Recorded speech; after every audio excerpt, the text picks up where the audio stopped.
Oh, sorry, that's just the reaction I get when I realize I have to test a Tesla for a whole week.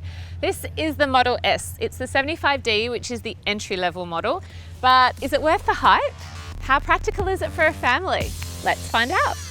So I've figured out why I love the Tesla so much, and well, there are a few reasons, but one of them is the speed. Now, I'm not a speeder, I'm a mother, and I'm a very safe driver, but there is some kind of power in the knowledge that you will be faster than the car next to you.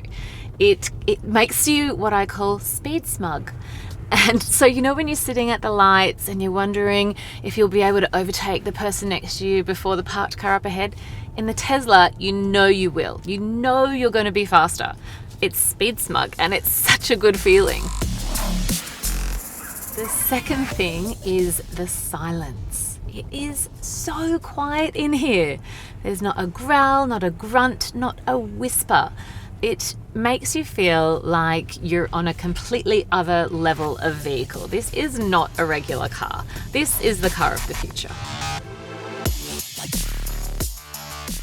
The third reason is that it's just clever. One day you just wake up and your car has a brand new feature. The technology just updates itself, and every Tesla driver now has this feature. It's like your phone updating overnight when you do updates in your system.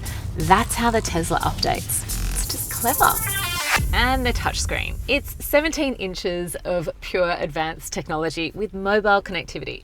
So there's Google Maps, which means I actually trust the traffic updates. Plus it tells me how much charge I've got left and how much charge I'll use until I reach my destination. It's got one of the best sound systems. Put your music up in here and you'll be in your own little world. You can log into your Tesla app on your phone and do things like set the aircon temperature before you get in, or even auto drive out of a really tight driveway. So the interiors are lush. I mean, this black and white combination is so striking. A little bit impractical if you've got a family. I would probably go for the all black version, but if you haven't got a family, this looks amazing. And you know what? You wouldn't even be able to pick it, but this is actually vegan leather, and feeling it makes me wonder why we've ever used leather in the first place, because you can't tell in the slightest. I totally thought they were leather. The steering wheel feels amazing. The dash looks incredible. The roof is practically all glass, and the whole effect is pure luxury. Space is fantastic with loads of leg and headroom for even my 185 centimetre husband. We are so comfortable in here with all of our own airspace. And the back is breezy. My two children, aged 4 and 6, loved the space back here. I think the glass roof really helps. We've also got air vents in the back, cup holders. They had everything they needed. Plus, we could fit a third child seat in here.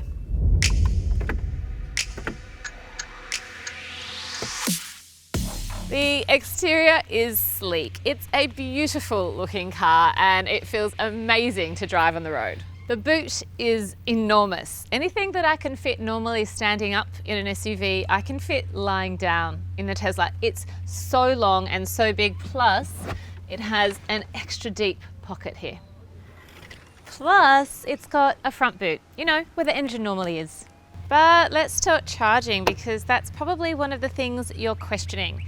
And if you own a Tesla, you will get one of these chargers installed in your garage, so you can actually charge it every night. I'm in a 75D, which Tesla claims will take you 466 kilometers, and I have been driving it for 6 days and I'm down to 34%. So it aces the suburban route test. It's only when you're taking it on long trips that you might get range anxiety. Yes, the supercharger network is growing, and you will be able to drive from Adelaide to Brisbane, but you won't be able to drive absolutely everywhere yet. So not a lot of inland kind of stations, but popular tourist destinations, camping spots, all covered. And it's got all the latest advanced safety features like auto emergency braking, lane departure warnings, forward collision warnings that are a nice bell sound rather than the usual panic-inducing beeping. It's a cinch to park because the reverse parking camera is seriously high def, and the dash tells you exactly how many centimeters you are away from hitting something, so you know how much space you've got. If I sound like a fangirl, that's probably because I am. The Tesla wins points for space, style, the speed, the silence, the smart way it updates, and of course the environmental friendliness of it all. It was a pleasure to drive this week and it easily fit my family of 4. I gave it a family rating of 9 out of 10. My children also gave it a 9 out of 10. They are obsessed with drawing pictures on that screen.